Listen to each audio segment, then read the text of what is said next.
Boa noite a todos os colegas do DPL. Estamos iniciando mais uma live. Hoje falaremos sobre a Prova Brasil, reflexões sobre os resultados recentes, com o professor Pedro Caldeira, a Aline Loreto e com o professor João Batista Araújo de Oliveira. A Aline Loreto vai iniciar os trabalhos aí, ela que é a organizadora da live, a idealizadora e a primeira dama do DPL aí. Fique à vontade, Aline, para iniciar os trabalhos. Como, Marcelo?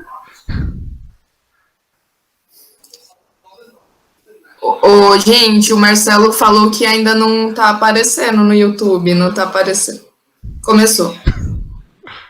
É que tem um delay de uns Pode 20 ir? segundos. Ah, tá bom, então vamos lá. Boa noite a todos, boa noite àqueles que estão nos assistindo, boa noite, Pablo, professora João Batista, Pedro Caldeira. É um prazer estar aqui hoje com vocês, principalmente para analisar dados, né? A gente que na última live advogamos sobre a necessidade de uma educação baseada não apenas nos sentimentos, mas baseada em dados concretos. Então, é isso que nós vamos fazer hoje, partir das evidências para tentar entender um pouco a situação da nossa educação básica. Então, eu queria só fazer uma apresentação, falar um pouco sobre o que é o SAEB, o que é a Prova Brasil. Até 2018, o MEC ele realizava 3 avaliações diagnósticas sobre nossa educação básica, que era a Prova Brasil, SAEB, Sistema de Avaliação da Educação Básica, e o ANA, que é a Avaliação Nacional de Alfabetização. A partir de 2018, o Ministério da Educação ele aglutinou essas 3 provas, deu origem ao SAEB. São os dados do SAEB que nós analisaremos hoje. Então, o que é essa prova? Essa prova, ela avalia alunos do 6º e do 9º ano do ensino fundamental e também alunos do 5º ano, né? Do 5º ano e do 9º ano do ensino fundamental e também do 3º ano do ensino médio. São avaliadas nessa prova as disciplinas de língua portuguesa, com foco na leitura, e também matemática, com foco, as questões têm como foco resolução de problemas. Essa prova, ela é uma prova de alternativas, ela é realizada a cada 2 anos, sempre em anos ímpares, e no ano subsequente o INEP ele é responsável por divulgar os dados dessa avaliação. Pode fazer parte dessa avaliação todas as escolas públicas que tenham mais de 40 alunos matriculados, e as escolas privadas também podem participar dessa prova por adesão. A última prova realizada foi a prova de 2019. Nas últimas semanas, o INEP ele divulgou os dados da avaliação de 2019. Então, nós estamos aqui hoje, nessa noite de quarta, reunidos justamente para avaliar esses dados. Qual é a fotografia que esses dados trazem sobre a nossa atual situação da nossa educação básica, que ele nos permite diagnosticar? Nós estamos aqui hoje para isso, com 2 grandes especialistas. É um prazer estar aqui e ouvir vocês, que são os professores João Batista Oliveira e o professor Pedro Caldeira. Então, vou passar agora a bola para o professor João Batista. Boa noite, professor. É um prazer tê-lo aqui conosco hoje. Boa noite, é um prazer, muito obrigado. Vamos lá? Bom, vamos lá. Bom, o Pablo, então, vai me ajudar. Boa noite a todos. Eu não sei exatamente a regra do jogo, mas se precisar de me interromper, avise o Pablo aí, ele me interrompe. Fora disso, eu vou seguindo com os meus slides. Professor, vou pôr os slides já, tá bom? Pois não. Pronto. Muito bem. Não, começou do final. Aí não dá. Aplausos. Desculpa. Muito bem. Então, resultados da Prova Brasil 2019. E eu gostaria de começar com as conclusões. Esse aqui não é um filme de suspense, então vamos diretamente à essência do que eu quero dizer. Podia passar, por favor, o slide? Então, não, primeiro, faltam Saltou. Espera aí, professor. Não. Esse? Este. Então, muita gente usa IDEB, fala assim, Prova Brasil e IDEB. E a imprensa, em geral, usa IDEB, o relatório que o MEC lançou de 90 e tantas páginas, 88 são sobre o IDEB e um sobre Prova Brasil.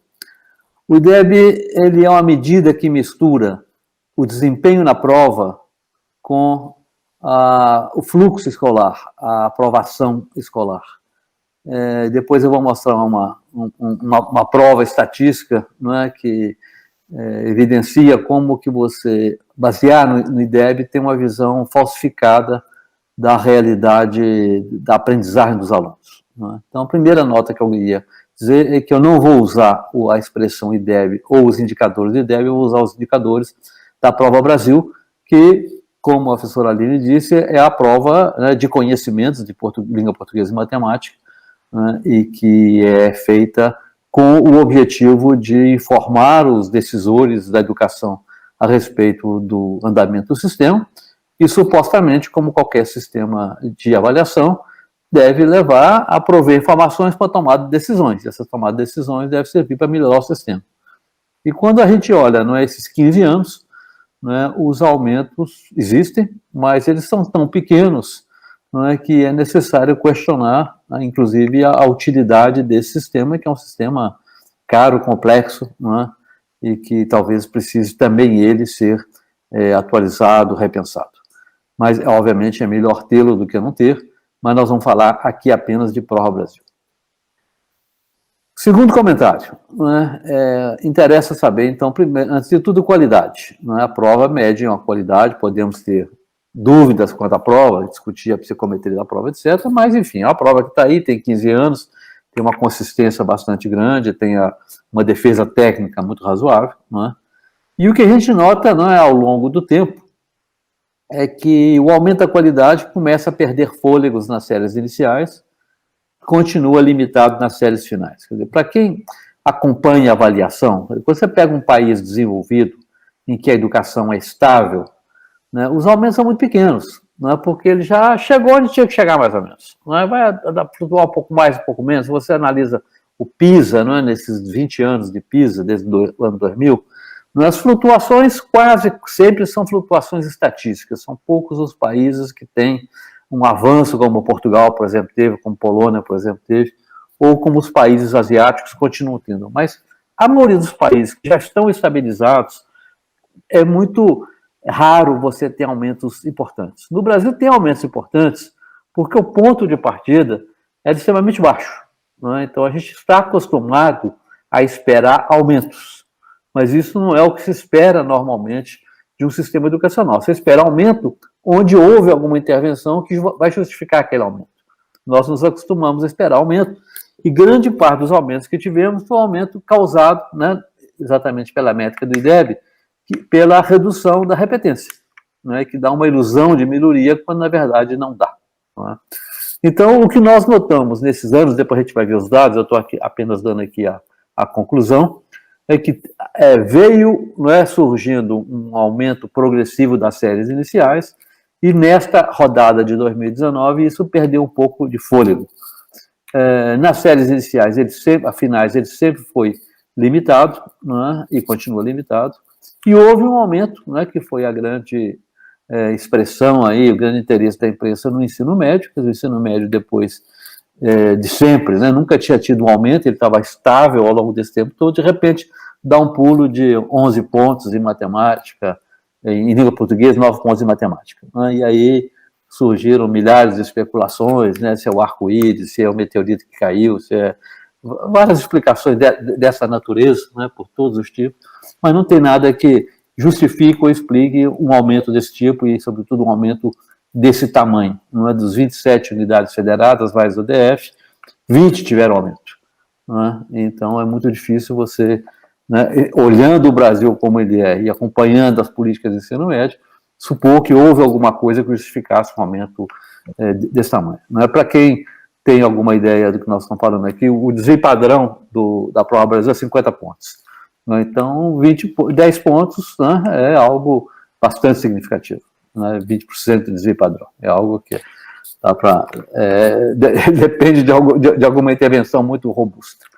Então, basicamente, ensino, séries iniciais perdendo fôlego, séries finais continua o crescimento limitado, e ensino médio teve um aumento, mas um aumento que ainda ou precisa de alguma luz especial para entender, ou melhor, guardar a próxima rodada para ver se isso é o início de uma tendência. Aqui, se for, muito bom. O terceiro ponto, não é, que é um ponto apenas aqui do momento, a Prova Brasil é sempre feita, apresentada, né, em anos de eleição, então a gente sempre olha, no caso, daqui a 2 anos, o governo do Estado, hoje o governo dos prefeitos, se há impacto, né, de reeleição de prefeito no desempenho. Prefeito que com mais tempo tem melhor desempenho, né, e a gente vai ver os dados aí, mostram que não tem nenhum, não é nada disso. Como partido político não tem, e numa dessas coisas também não tem. Não é? Em quarto lugar, né, quer dizer, a gente sempre espera que Sobral fique no primeiro lugar, dessa vez não ficou. Dessa vez ficou o município de Coruripe, né, que é um município que fica em Alagoas, 50 mil habitantes, e ele assumiu a liderança. Né, ele assumiu a liderança, em parte porque ele melhorou, e já vinha melhorando, não é surpresa para quem acompanha os dados, e em parte porque Sobral também deu uma caída. Né, ele tinha subido tanto e tão absurdamente que deu uma caída, né, que a lei da física bate no teto e você cai, não tem para onde subir. E então ele esbarrou aí, mas ele continua, né, os dois lá na frente. E além de Sobral, né, tem Teresina, que é uma capital que há tempos já vem melhorando, essa é a terceira rodada em que ele tem um aumento expressivo, né, é a capital com o melhor desempenho que tem no Brasil, né, e são lugares onde a gente tem que olhar com atenção, porque não são episódicos, né, é algo que é consistente. Você olhando os dados da Prova Brasil nos vários níveis, vê que ali existe alguma coisa tipo reforma educativa em processo. Não é? Por outro lado, não é? Quer dizer, tem lugares em que não há avanço e que isso é um progresso. Não é? E eu queria salientar aqui o caso de Boa Vista, que é uma capital em que toda a rede pública das séries iniciais é municipal, 100% municipalizado, né?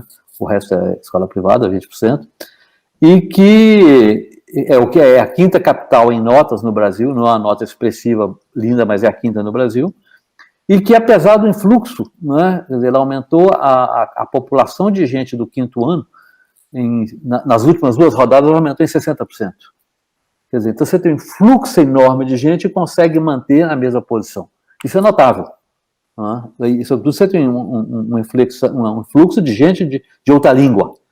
Então, eu gostaria de ressaltar isso também. Você não tem que olhar na prova só quem melhorou, né? Não é só ver sangue. Né? Ver as coisas, olha aqui, um sistema que é capaz de acomodar uma turbulência desse tamanho sem perder uma qualidade média ou razoável que ele tinha antes. Né? Então, eu acho que é uma maneira importante também, quando a gente olha dados, ter a sensibilidade para observar esse tipo de situação. Por favor, Pablo. Minha colinha aí. Bom, aqui já é uma opinião pessoal. Né? A mediocridade impressiona mais do que a desigualdade. Né? A gente sempre fala no Brasil muito de desigualdade, e que é gigantesca realmente, todo mundo sabe disso. Né? Agora, ela é sabida, né? E a gente não consegue enxergar muito esforços autênticos, genuínos, robustos para lidar com ela. Muita retórica, não, mas esforço mesmo não tem. Depois a gente fala do Ceará, que é uma exceção. Mas o que mais impressiona, olhando os dados do Brasil historicamente, ao longo do tempo, não só essa rodada, é o predomínio da mediocridade, inclusive nas celebrações, né, pela imprensa, pelos políticos, né, todos eles celebrando coisas que são absolutamente indignas de qualquer tipo de celebração. Né. Então, de um lado, você tem uma desigualdade estrutural que se reflete entre as redes, quer dizer, são poucas redes de ensino cujo desempenho é melhor do que era de se esperar em função do nível socioeconômico. Né? Por que São Paulo está entre melhores? Apenas por causa do nível socioeconômico dos alunos. Você descontar isso aí, ele vai lá para Rabeira. Né? E aí Ceará, de novo, é um que mostra que não precisa de ser assim. Né? E essa mediocridade mostra exatamente, né, o que deve ser a preocupação da análise de uma prova como a Prova Brasil, que é a falta de iniciativas adequadas para melhorar a educação. Né? Quer dizer, e eu vou insistir nesse ponto, já mencionei, as poucas que existem, né, com solidez e com resultado, né, são muito restritas, né, mas mesmo elas já dá para aprender alguma coisa. O sétimo ponto, né, tem alguns estados, a gente vai ver o dado mais na frente, né, que fizeram grandes avanços, muitos avanços, assim, mais de um desvio padrão ao longo de 8, 9 rodadas, isso é enorme. Bom, primeiro, né, quer dizer, eles partiram de muito baixo, era muito ruim. Né? Então, partiram lá da rabeira, aprendeu a escrever número 2, já ganha 10 pontos, aprendeu a assinar o nome, ganha mais. Tá. Agora, apesar disso, desses estados que fizeram mais avanço, a gente vai ver depois o nome deles, né, apenas o Ceará conseguiu botar a cabecinha fora d'água, né, conseguiu sair da mediocridade. Quer dizer, então, mesmo aqueles que avançaram muito, notável, meritório, mas ainda não conseguiram chegar nem numa médiazinha que é muito baixa no Brasil. O que é preocupante, né, e que possivelmente sugere que esses avanços se devam muito mais a outras coisas do que as questões educacionais propriamente ditas. Nível socioeconômico melhorou, escolaridade da mãe, né, coisas dessa natureza que explicam grande parte desses avanços. Né. Por que é importante falar isso? É importante falar isso porque, né, diante da Prova Brasil, todo mundo quer falar, aqui tem esforço, pintamos as paredes, fizemos estádio, tempo integral, não sei o quê. Né? Mas os dados não refletem isso. Né? Os dados refletem que há uma mediocridade grande, alguns avanços que possivelmente, né, talvez sejam mais explicáveis pela praça de esporte do que por qualquer política educacional que se criou em algum lugar. Né? Oitavo ponto, que também é uma inferência, uma conclusão já mais substantiva. Quer dizer, a ideia de que devagar se vai longe, estamos melhorando progressivamente. Quer dizer, a história da educação no mundo, né, nos outros países, todos os países que têm educação razoavelmente adequada, né, 500 pontos de média no PISA, né, não é uma história em que devagar se vai ao longe. Né? A história das reformas educacionais é o seguinte, ou funciona ou não funciona. Ou dá resultado de 5, 6, 8 anos, ou não dá resultado. E acabou, vamos mudar de assunto. Né? No Brasil se espera que por geração espontânea, por alguma coisa, a coisa vai melhorar. Né? Então, os dados da Prova Brasil acho que sugerem que realmente devagar não se vai ao longe. Né? E o caso dessas redes que melhoravam muito, quer dizer, elas nem vão até depressa, mas não estão indo longe.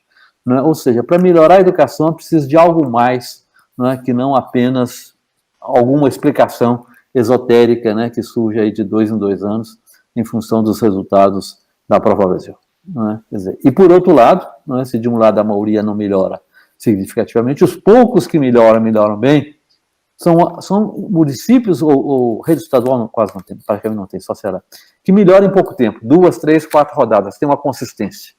Né? Então isso aí é um alerta muito importante para quem observa, né, e quer tirar alguma conclusão a partir desses dados. O nono item, as redes estaduais. Né, no Brasil, para quem não é familiar, no Brasil tem 4 redes de ensino, federal, estadual, municipal e particular. Né, o grosso dos alunos estão em redes estaduais e municipais, e na maioria dos estados você tem as 2 redes operando, tanto nas séries iniciais quanto nas séries finais. Em alguns estados, a municipalização é maior. Tipicamente, no Nordeste, ela é maior do que no Sudeste. O que a gente mostra aí com os dados de mais na frente é que as redes estaduais não são melhores do que as redes municipais e que o grau de municipalização não afeta resultados. Quer dizer, você pode tanto ter resultados melhores em redes muito municipalizadas como pouco municipalizadas e o efeito município é muito maior do que o efeito rede de ensino. Né? Depois, o item 10... Né? Quando você observa, a gente tem o dado lá na frente, né? Os 20 melhores colocados, né? 20 municípios melhores colocados em cada ano, em cada rodada da Prova Brasil. Né? O entre-sai é muito grande, a dança da cadeira é muito grande.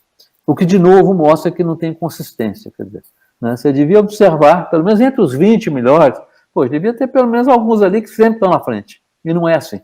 Não é? Então, é uma coisa assim que flutua muito, vai e vem, não é? Em parte é a descontinuidade administrativa, mas em grande parte é que efetivamente não há em curso no Brasil, né, um movimento, né, um vetor de melhoria do setor educacional. É muito aleatório, é muito caso a caso, é muito vai e vem. Não é? E um dado que, para quem observa, né, reforma educacional, é meio curioso, mas é auspicioso, é que os dados do Brasil, os dados dessas rodadas todas da Prova Brasil, mostram que você consegue melhorar uma etapa da educação independente da outra. Quer dizer, mesmo uma rede de ensino, um município que tem duas redes, né, ele pode melhorar numa e não melhorar na outra. E ele pode melhorar nas iniciais, quanto pode melhorar nas finais, quanto pode pegar um aluno que vem das séries iniciais muito ruim e tem um resultado nas séries finais muito bom. Né? O que é uma boa notícia. São poucos casos, mas são casos que mostram que, olha, você querendo melhorar alguma coisa, pega, faz de maneira adequada, você tem chance de melhorar. Essa é uma das notícias boas, né, que esses dados tendem a nos sugerir. Muito bem. Por favor. Bom, agora vamos começar então com números e vamos com números até o fim. Aqui apenas são 2 slides de natureza metodológica para dizer o problema do IDEB. Então nós temos o IDEB, que, como eu disse antes, é a mistura da nota da prova com o grau de fluxo escolar. Então eu pego lá 2 municípios, Augusto Correia e Paranhos. Ambos, né, Paranhos aí vizinho do Pablo. Ambos com a IDEB 3.3. Né? Aí quando vê a taxa de aprovação, muito diferente. Quando vê a nota da Prova Brasil, né, vamos lá, 220, outro com 262. Ele tem o mesmo IDEB. Então isso mostra que, olha, poxa, então o que esse IDEB está dizendo? Aí você pega lá o outro, lá, Itamaraty de Minas e Jucati. Um tem 3.9, outro tem 3.9. Aí você vai ver a taxa de aprovação, a diferença é bastante grande. Né? E quando você vai ver média, os dois têm, um tem 252 em matemática lá, e a outra em língua portuguesa, 229, 250. Né? Então, é uma flutuação, é um indicador que não diz muita coisa. Né? E se você quiser uma prova matemática, o slide seguinte, por favor, mais robusta, né? Por favor, Pablo. Para qualquer ponto, né, da distribuição do IDEB, você encontra notas muito diferentes. Né? Nós fizemos uma simulação, né, nesse estudo aí feito pelo Instituto de Dados. Em qualquer ponto, você vai encontrar notas totalmente diferentes. Então, eles têm um apêndice técnico, tem um relatório que o iDados publicou, eu estou falando em cima desse relatório. Quem quiser, depois o Pablo vai divulgar aí o link para esse relatório, e tem uma nota técnica que vai mostrar, então, por que eu não gosto de usar o resultado do IDEB, né, e eu acho que o MEC devia seriamente considerar rever esse conceito, rever esse instrumento, porque ele é muito ilusório, ele dá mensagens pouco úteis para o processo decisório. Vamos em frente. Por favor. Agora a gente vai bem rapidinho, que eu já dei as conclusões. Bom, isso aqui é, então, a evolução da Prova Brasil. Não é? A linha mais de baixo é a rede pública, né, desde 2005 até 2019, a cada 2 anos. Né? A linha mais verde ali são todos os estados. Né? Rede pública significa estados mais municípios somados. E o que a gente vê aqui, primeiro, né, houve um avanço bastante ali até 2009, depois acomodação, um pulinho em 2015 e agora uma subida lenta nas séries iniciais.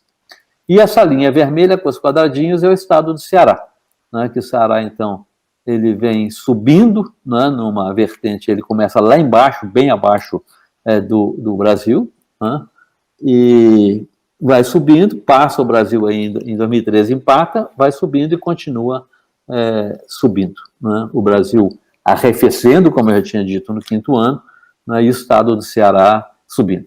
Eu falo estado do Ceará porque é a única exceção que nós temos, que é algo que comprovadamente tem uma política que influi nos estados. Né? Para quem não sabe, o estado do Ceará não tem nenhuma escola estadual, né? Então é uma política do estado para estimular os municípios a melhorar o sistema educativo, que tem funcionado. Não é? E que você vê que é algo estável ao longo do tempo, algo que vem acontecendo, vem aumentando, e, né, passa de 150 para quase 240 pontos, né, quer dizer, quase 2 desvio padrão num período de tempo desse aí. É algo realmente notável. Não é? E depois você tem aquela linha azul, né, que parte aqui de baixo também de Sobral, né, que estava abaixo da média do Brasil em 2005, e hoje está lá em cima. Né? Então, Sobral é um caso realmente. Depois a gente pega o Sobral. A linha do meio ali é a linha do nono ano. Né? Então, o nono ano tem um aumento bem menor, bem menos acentuado, né? Esse marasmo que está vendo aí. Né? E a gente vê novamente, né, o Brasil bastante acomodado, um crescimento muito lento, agora deu uma subidinha, e Sobral que continua, né, de maneira consistente, não tão elevada, não tão intensa quanto nas séries iniciais, mas ele conseguiu, né, subir. Né? Ele partiu, né, o nível do ensino médio era bastante medíocre todo mundo, ele partiu mais ou menos parecido, ele partiu um pouco abaixo do Brasil, né, e hoje está acima do Brasil. E, né, o município que ainda se distingue, a gente podia botar Curitiba também na próxima rodada, né?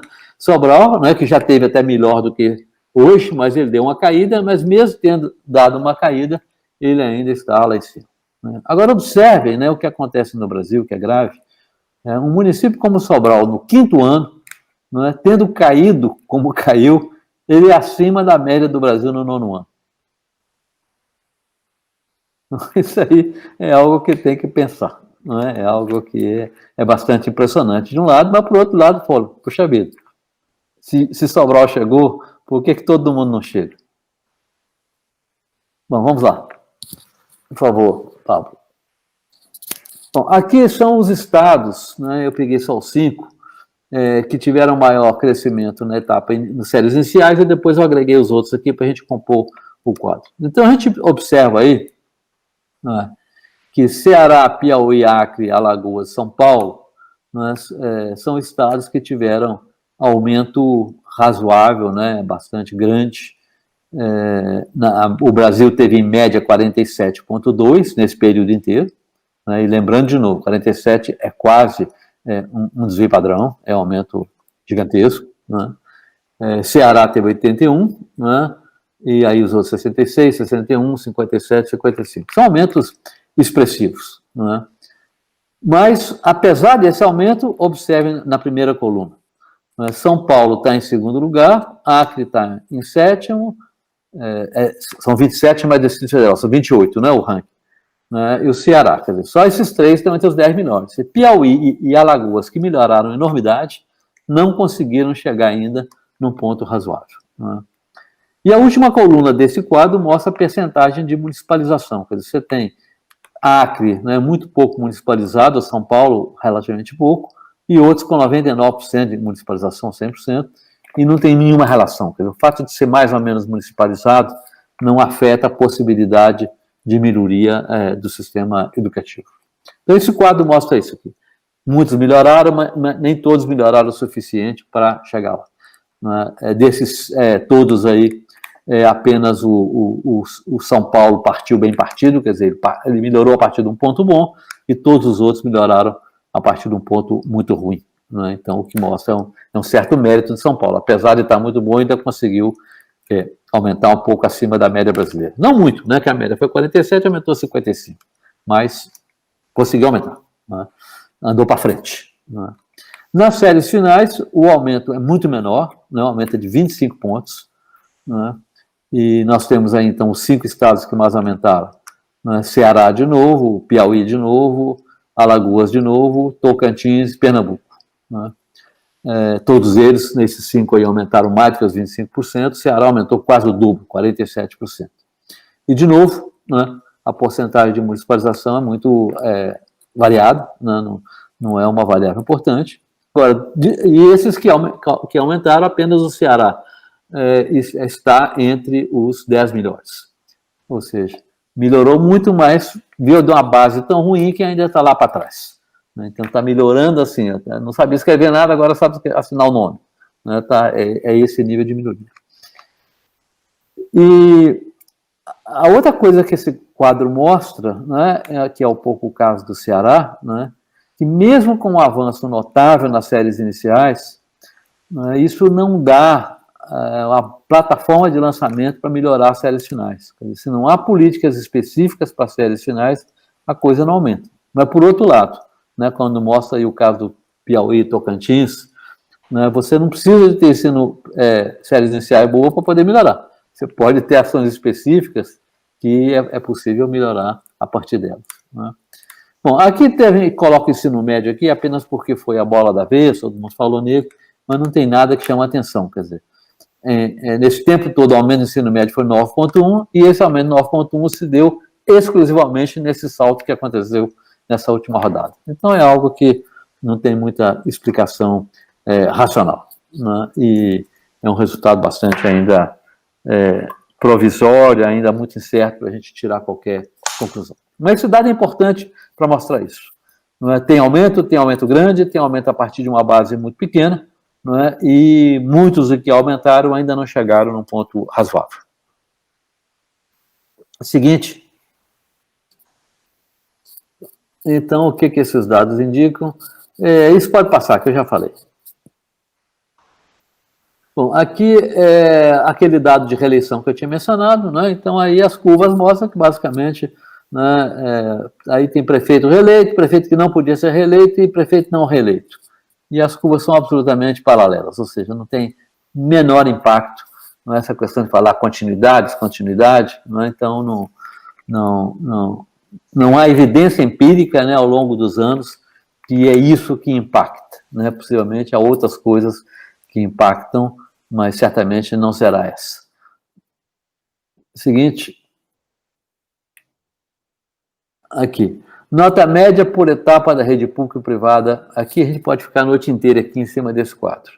Vamos dar uma olhadinha rápida lá em cima.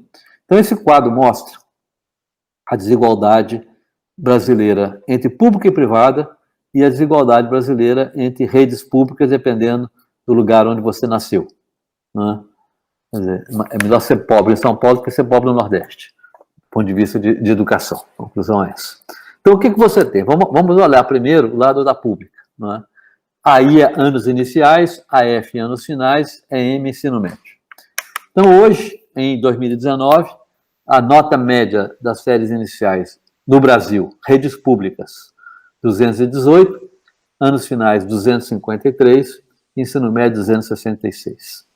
Então, para quem não é familiar com isso, né? Então, nós estamos aí uma diferença de 40 pontos, basicamente, 30 e poucos pontos entre séries iniciais e finais, ou seja, a cada ano se aumenta 8, 9 pontos de nota, grosseiramente, e entre as séries finais e ensino médio, a diferença é muito pequena, né? Então, porque está estagnado. Isso no geral, depois a gente vai ver. Agora vamos comparar só com a primeira linha da escola privada, né? Então, a escola privada, nas séries iniciais, tem a média de 251, e se você bater o olho para a esquerda, vai ver. É praticamente a média das escolas públicas do 9º ano. Então, tem uma diferença de 4 anos, na média, entre escola pública e privada no Brasil, né? Nós estamos falando da média das escolas privadas. E escola privada tem de tudo, tem uma dispersão também muito grande, né? Depois você tem um pulo de 50 pontos, quer dizer, entre séries iniciais e finais, passa para 300 pontos, ou seja, o perfil também é diferente. Numa você muda 28 pontos, na outra você muda 50, né? E depois você tem um pulo de 30 pontos dos anos finais para o ensino médio. Então, são dois mundos. São dois mundos, né? Quer dizer, se você teve condição de ir para a escola privada, né, você tem uma trajetória. Se você não teve condição de ir para a escola privada, a sua chance de dar bem em função de algum ganho educacional é bastante pequena. Então, essa é uma das formas de você observar a desigualdade no Brasil. Óbvio que por trás disso tem muito de nível socioeconômico, né? Quer dizer, uma parte expressiva dessa diferença se explica por nível socioeconômico, mas tem uma parte que não se explica, né? Tem outros estudos que a gente já fez e que o Instituto de Dados também já fez, que mostra que o mesmo aluno, em mesmo nível socioeconômico na rede privada, ele tem um ganho bastante expressivo, né? Ou seja, existem coisas de cultura gerencial, né, numa escola ou de ambiente ou do que seja, que dá um ganho, sobretudo para os alunos que têm entre o nível 3 e 4 da nossa escala socioeconômica. Então, você tem uma questão gerencial aí bastante séria, né? Agora, vamos olhar pela coluna, né? Quer dizer, entre de cima para baixo, de baixo para cima, né? Aqui nós temos a nota média em matemática por etapa da rede pública, né, por estado. Então, vai a ordem aqui, o que foi que ele fez aqui? Eu não sei qual foi a ordem, qual que é a categoria.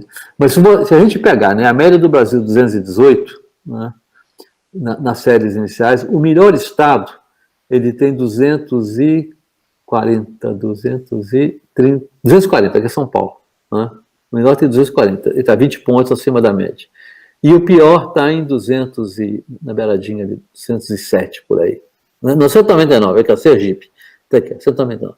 Então você vê, entre os estados você tem uma diferença de 40 pontos. Que é gigantesca. Quer dizer, então você não tem um sistema de educação no Brasil. Né? Cada estado é cada estado, cada cidade é cada cidade, e eventualmente cada escola é uma escola. Né? Não tem governança, não tem parâmetro. Né? Você vai numa agência do Banco do Brasil, você vai na agência do Caixa Econômica, vai na agência do Correio, pode não gostar, mas o padrão de atendimento, o padrão de serviço é mais ou menos igual em qualquer lugar do Brasil. Na área de educação não existe isso. A educação é loteria. Pode ser qualquer coisa dentro de qualquer rede. Né? Então você tem essa dispersão gigantesca de resultados. Né? Anos finais, a dispersão é menor porque o teto é muito mais baixo. Né? Então você vai até 269, que é o maior, né, que é Santa Catarina, e o menor é 230 e pouquinhos. Né? Você tem uma dispersão menor, um teto mais baixo. Né? E no ensino médio, que é mais comprimido ainda. Né? Você vai de 246 a 266. Então você tem, né, se olhar comparativamente, você tem muitas redes de ensino em que os anos iniciais são melhores do que os anos finais na outra rede. Tem muita rede em que o ensino médio é igual ou pior do que os anos finais na outra rede. Isso é o Brasil. Né? Agora, essas dificuldades, as diferenças são enormes. O mesmo ocorre na rede privada, mas as diferenças a dispersão é muito menor. Né? E você tem em todos os estados, exceto o Ceará, a rede privada sempre melhor do que a pública. Né? Isso é um fato curioso do Ceará, porque o Ceará melhorou tanto, né, que a rede privada ou não teve motivação, não conseguiu acompanhar a qualidade. É o único caso de exceção que tem mostrado nesse quadro. A gente poderia ficar aqui a noite toda, mas não é o caso. Vamos avançar. Bom, aqui é um dado de matrícula apenas para ter a perspectiva. Quer dizer, do ano 2000 para cá, é o ano em que o Brasil experimentou a mudança demográfica. Você tem um pico ali no início do século, 2004, 2005, pico de matrícula, né? E depois você começa a ter uma redução da população escolar, né? Sendo que essa redução, que é clara aí pela curva, ela está associada a um aumento enorme de universalização da pré-escola e de creches oferecidas a quase metade das coortes. Né? Então, você tem um sistema que acomodou muita gente, né? Mudou um pouco o perfil, quer dizer, a rede pública reduziu um bocado, a rede privada aumentou um pouquinho. Né? Então, esse é um mapa genérico aí. Vamos ao seguinte. As matrículas na rede pública caindo ao longo desse tempo, né, de modo geral. Nos anos iniciais cai mais, quer dizer, está nascendo menos gente. Nos anos iniciais está começando a cair, né, e no ensino médio agora que vai começar a cair, porque agora que os mais novinhos estão chegando, a geração mais nova está chegando. Nós passamos, para você ter uma ideia, essa geração de 14 anos hoje está em torno de 3 milhões e 200. A geração que está nascendo é 2.700. Então, em 15 anos você tem uma diferença desse tamanho. Então, esse sistema vai acomodar, ainda tem uma possibilidade aí de uma certa redução do tamanho das redes públicas. Né? Quer dizer, tudo isso é importante para poder avaliar a nota. Quer dizer, nós estamos, né, estáveis ou ruins na nota num ambiente que está reduzindo, que está descomprimindo a pressão de demanda, de excesso de alunos. Né? Depois, aqui é a taxa de distorção em idade séria, né? A curva toda mostra o seguinte, olha, há uma tendência de redução, né? O primeiro quadrinho ali é o Brasil, né? A redução já foi muito grande lá nas séries iniciais, é o azul, né? As séries finais de ensino médio está caindo devagarinho, mas ainda é alta, né? Está em torno lá de 25%, 30%. Né? Isso distorção em idade séria é a repetência, basicamente. E a repetência, tipicamente, primeiro, não contribui para melhorar a nota, e segundo, está fortemente associada à evasão. Quer dizer, aluno que repete 1, 2, 3 vezes é um forte candidato à evasão. E aí repete um mapa do Brasil. Quer dizer, quanto mais pobre o estado, maior o nível de repetência e de descompasso, né, de fluxo escolar. No sul, sudeste é mais baixinho, norte, nordeste mais alto, centro-oeste no meio dessa distribuição. Mas é muito uniforme, é um padrão ali, né? E isso, em parte, é o que explica a melhoria do IDEB. O IDEB melhorou por causa dessa queda, não foi por causa da nota. A nota aumentou um pouquinho. Essa queda aí é que explica, né, a grande parte do aumento do IDEB. Aí a taxa de evasão, quer dizer, então está diminuindo, está baixinha lá, a linha azul é séries iniciais, né? Mas, quer dizer, quando você pensa 8, 10%, né? Cada um que sai é uma vida perdida, né? Quer dizer, a pessoa que não completa ensino fundamental no Brasil hoje, ela tem uma desvantagem em relação ao mercado de trabalho brutal, né? A pessoa que fica no meio do ensino médio, enorme, né? Então, essa curva de evasão, ela, né, tá 20%, 30% em alguns lugares, ela é muito cruel, né? Isso aí, sobretudo nas séries iniciais, deveria estar chegando perto de zero, né? E você vê que também, em função do Estado, ela ainda está muito alta. E, obviamente, né, se você tem menos meninos no sistema e saírem os piores, sua nota até devia melhorar, né? Mas apesar de toda essa vazão, a nota não melhora tanto.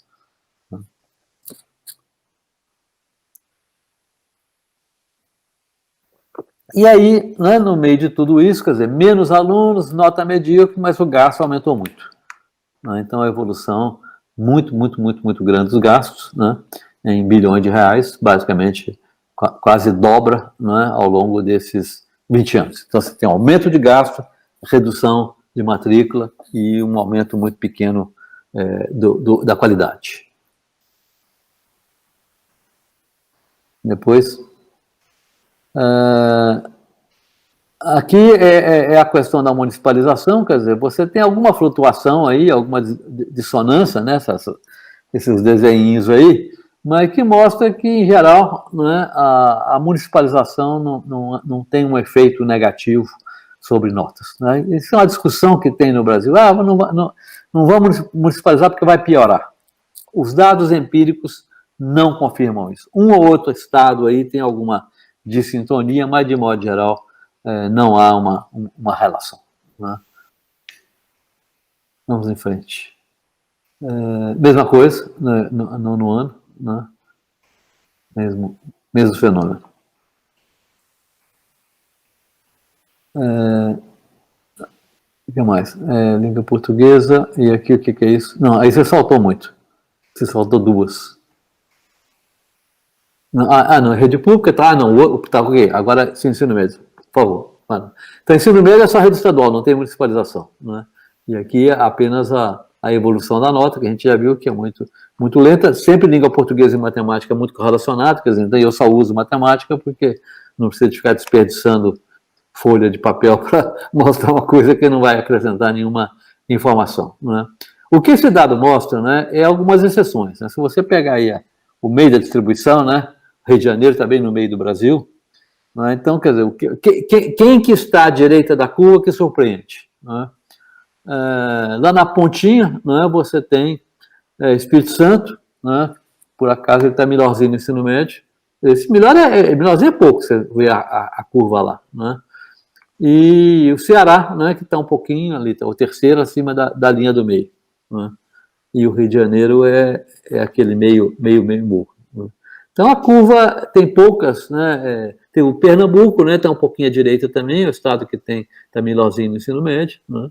Agora, quando você olha as notas, né? Quer dizer, 250, 260 pontos, ou seja, os melhorzinhos do nosso ensino médio estão um pouquinho acima da nota do 5º ano da rede privada. Esse é o ensino médio melhorzinho do Brasil, né? Vamos lá.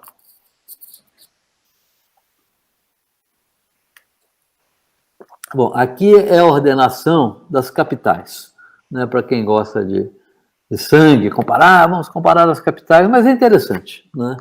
Então, nós temos aí, na 5º ano, né, Teresina, né, e esse dado está ordenado. Então, você vê, quer dizer, no quinto ano, a diferença, aqui é só capital, entre o pior, que é Aracaju, 200 pontos, e o melhor, 60 pontos. Mais um desvio padrão. Né? É quase o dobro da diferença entre o quinto ano e a nota do ensino médio. Né? Então, é uma diferença brutal. Né? Você tem uma concentração muito grande de municípios, de capitais em todos os 225 pontos. Né? Então, você tem uma rabeira lá do quase tudo Nordeste, né? do pior, né? E aqui em cima, nas capitais, uma outra surpresa. Né? O ranking da rede estadual varia um pouco. Então, esse é o das capitais. Agora, quando a gente vê... E aqui a porcentagem de municipalização também, que a gente mostra que não tem grande impacto sobre isso. Né? Vamos lá. Aqui é nono ano, não é isso? Você vê, por exemplo, né, a diferença é muito maior. Nono ano, onde a diferença, a média do Brasil, a gente já viu que é 250 e pouco, 252, você tem Maceió, está na média, né? Então, vai de 235 a 300 pontos, 70 pontos de diferença. Né? Obviamente, Teresina aqui é destoante, porque o segundo é 279. Quer dizer, se você cortar Teresina, ainda tem uma diferença de 45 pontos. Né? E você observa, por exemplo, né, a posição de São Paulo nisso aí. Quer dizer, São Paulo não está entre os 10 melhores nas séries finais. Né? E São Paulo tem um nível socioeconômico muito melhor do que qualquer um desses que tem aí. Então, são coisas assim que, né, quando se vê na imprensa, melhorou, ok, vai lá. Não é o que os dados mostram. Né? E são redes, quer dizer, no caso de São Paulo, por exemplo, a rede municipal é a menor rede municipal do Brasil. A rede municipal de São Paulo é menor do que a rede privada em São Paulo. Né? Então, você tem coisas assim que mostram que, olha, parece que tem gente dormindo na Secretaria de Educação, nas prefeituras, não estão enxergando as coisas. Né? Quer dizer, custo aluno médio de São Paulo é 2 vezes o custo aluno médio do Brasil. A rede pequena, lugar rico, gasta o dobro e está num lugar desse. Quer dizer, tem coisas, né, quando você olha isso e a propaganda, né, quer dizer, quando você vê os nomes, o tamanho dos nomes das pessoas que sentaram na Secretaria de Educação de São Paulo, na prefeitura, fala, puxa vida, esses caras são abençoados, né, só cobrão. E, quer dizer, tem alguma coisa nesses lugares. Né? Agora, o resultado em geral não é muito animador. Não é? É bastante terrível. De novo, né, você tem apenas 5 capitais que estão no quinto e no nono ano no mesmo lugar, que mostra de novo aquela questão de rede. Você pode melhorar uma turma sem melhorar a outra. Vamos lá.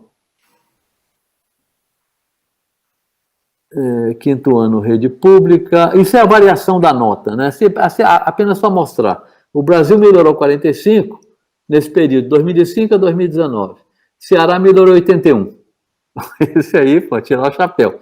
Né? Agora, o importante é ver o padrão, de onde saiu, não é? E se isso são saltos, é uma continuidade. Então, você vê que quem deu saltos expressivos e está entre os melhores, não é? São evoluções consistentes. São poucos casos, mas evoluções consistentes.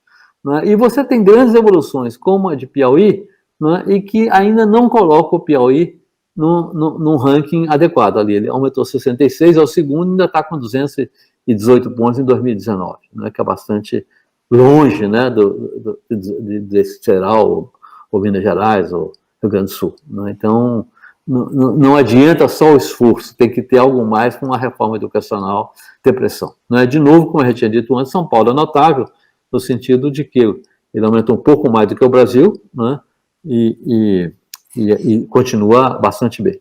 Agora, o que é interessante também olhar é 2005. Né? Como é que era o Brasil em 2005, primeira vez que se aplicou esse termômetro? Né?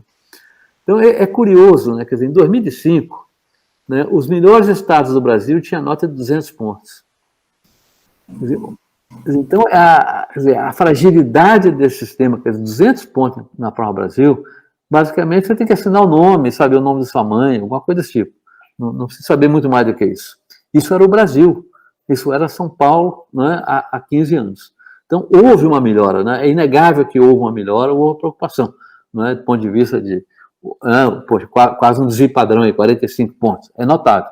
Agora, em cima de uma base muito ruim.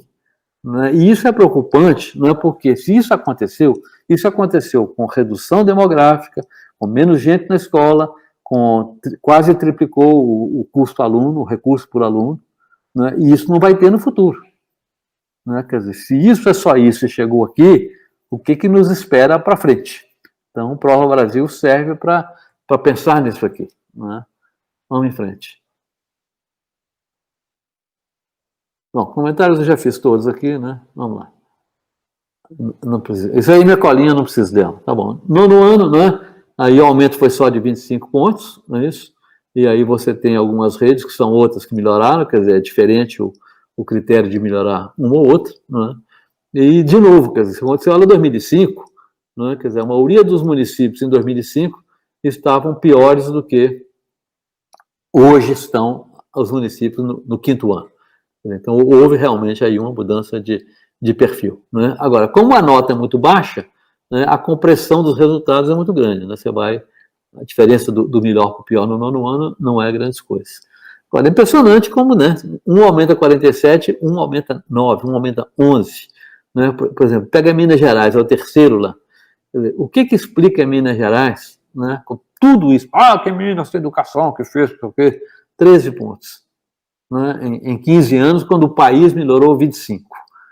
Né? Então, isso ajuda um pouco a calibrar essa retórica. Nós estamos melhorando, há um exemplo, modelo de quê? Os dados não apontam nessa direção. O dado é muito cruel, né? O dado é o cavalo, né? Derruba o nobre, né? Quer dizer, os dados não dizem isso, né? Você não tem em lugar nenhum esforços, né? Poucos lugares que estão realmente concentrados, cumulativos, expressivos e que estão levando efetivamente a um bom destino. Né? É um mapa bastante cruel. Vamos lá. Bom, aqui já estamos... Aqui são alguns dos mitos. Né? Vamos botar tempo integral que vai resolver. Olha aqui, ó. Essa nuvem aí. Nada tem relação com nada. Não significa que não melhora, mas não tem relação. Quer dizer, pode ser outras coisas que estão na poeira da nuvem. Certamente o fato de ter mais horas na escola, né, a linhazinha vermelha ali, uma linha absolutamente tranquila aqui, ignorando toda essa retórica. Né? Vamos lá.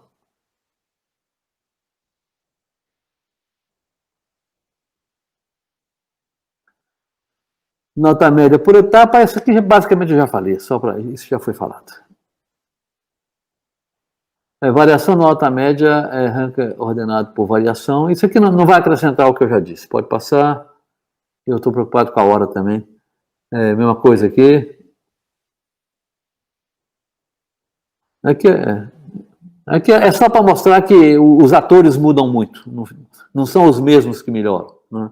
Não há um esforço consistente, exceto um Ceará da vida aí ou outro. O que mais? Acabou? Não pode passar. Menores redes municipais, também eu já falei sobre isso, não precisa. Aqui, gasto, né? Quer dizer, também não tem relação com gasto, né? Até 5 mil reais você tem algum aumentozinho de nota, mas a partir daí, né, ou 6 mil aqui nas séries finais, o resto você fica bastante estável, ou seja, não tem muita relação entre gastar muito e desempenho escolar. Né? Isso é sabido, mas a gente sempre repete esse estudo para alertar as pessoas. Né? Essa coisa toda do Fundeb que certamente não é por aí. Né? Anos iniciais igual, anos finais igual também. Né? Eu acho que acabou. Assim, e aqui também a variação do percentual de gastos. Quer dizer, em vez de pegar o gasto, você pega a variação do percentual, né? Você varia 100%, 200% e não tem efeito no desempenho.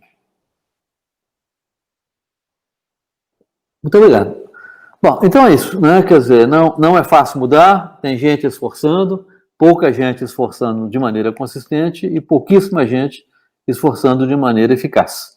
Né? Ou seja, nós não temos muitos modelos de reforma educacional, temos poucos, e esses poucos não são bem examinados. Né? Então a gente se impressiona muito mais com a poeira é o tempo integral, é o aumento de recursos, é mais Fundeb, etc.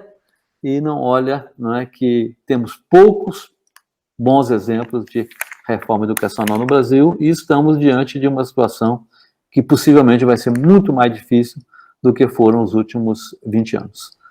Se tiver tempo aqui para debater, estou às ordens de vocês, desculpa aí porque eu falei demais.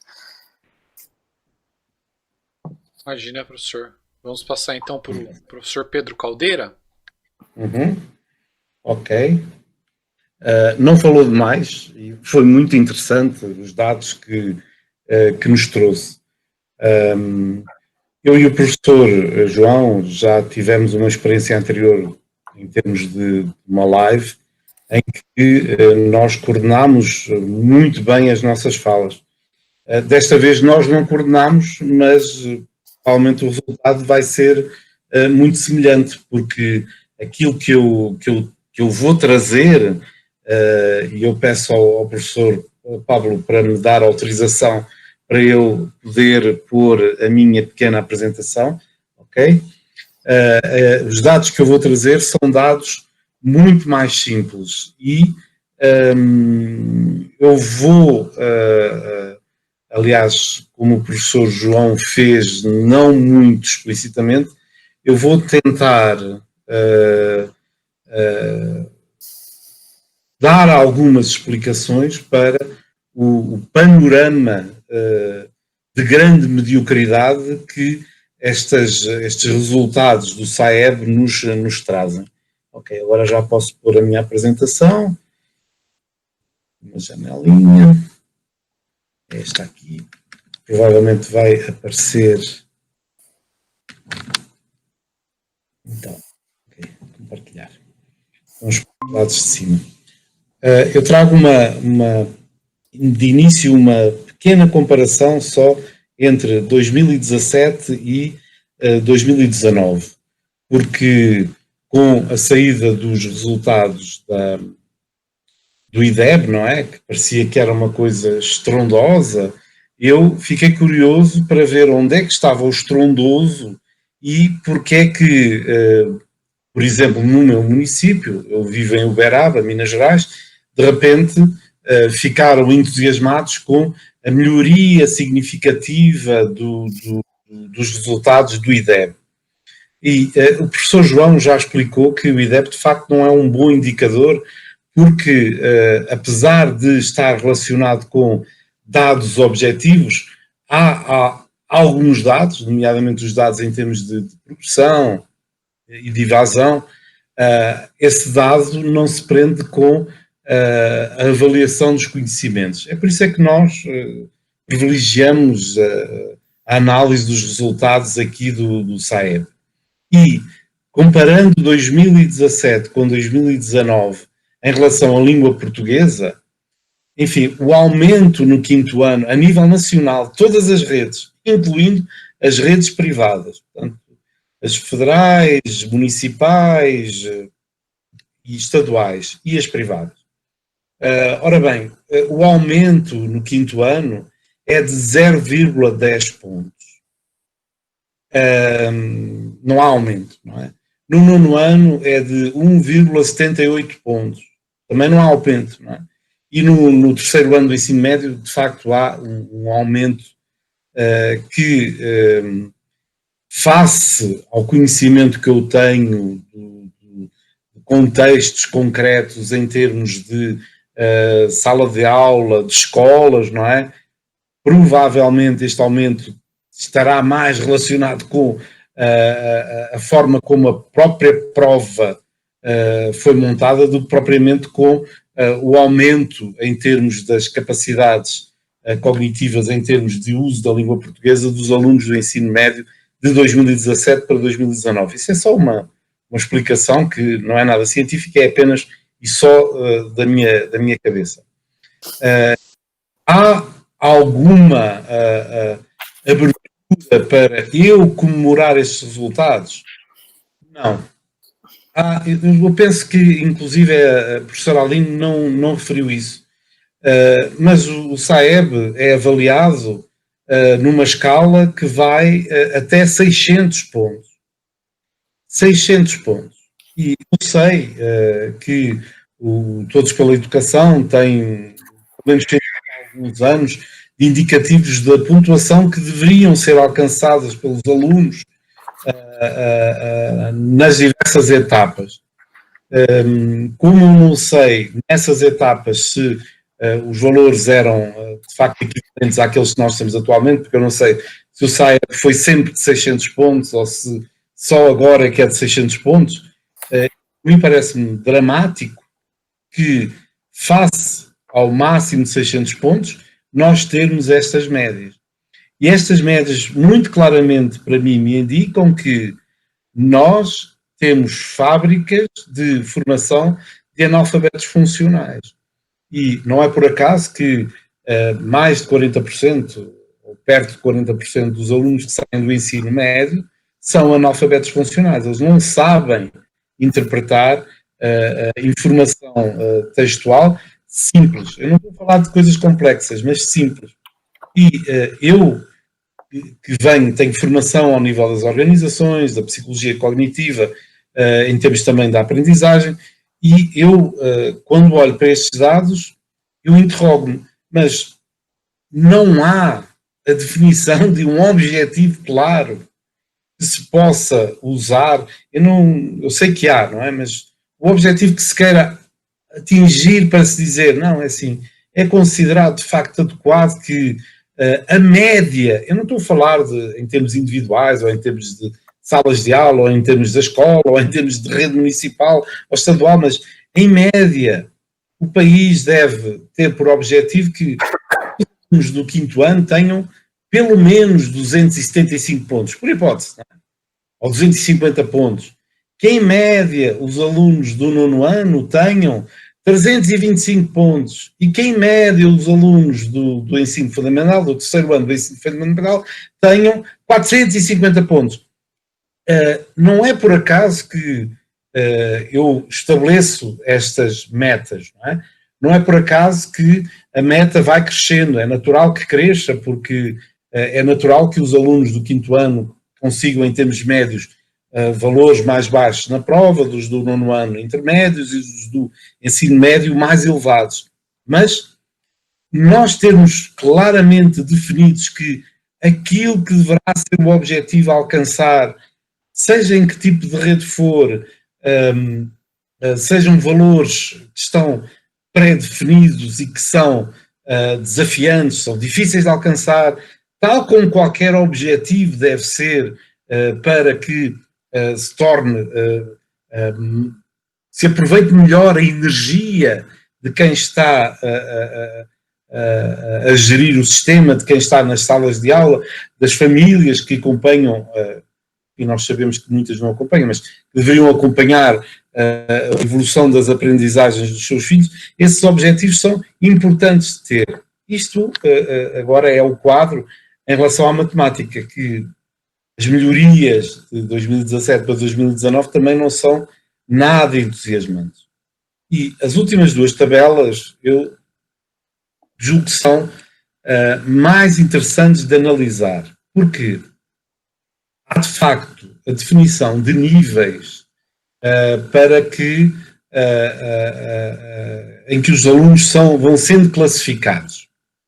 Há o nível 0, que não cumpre o objetivo nenhum que está estabelecido, depois há o nível 1, que, como o professor João disse, não é?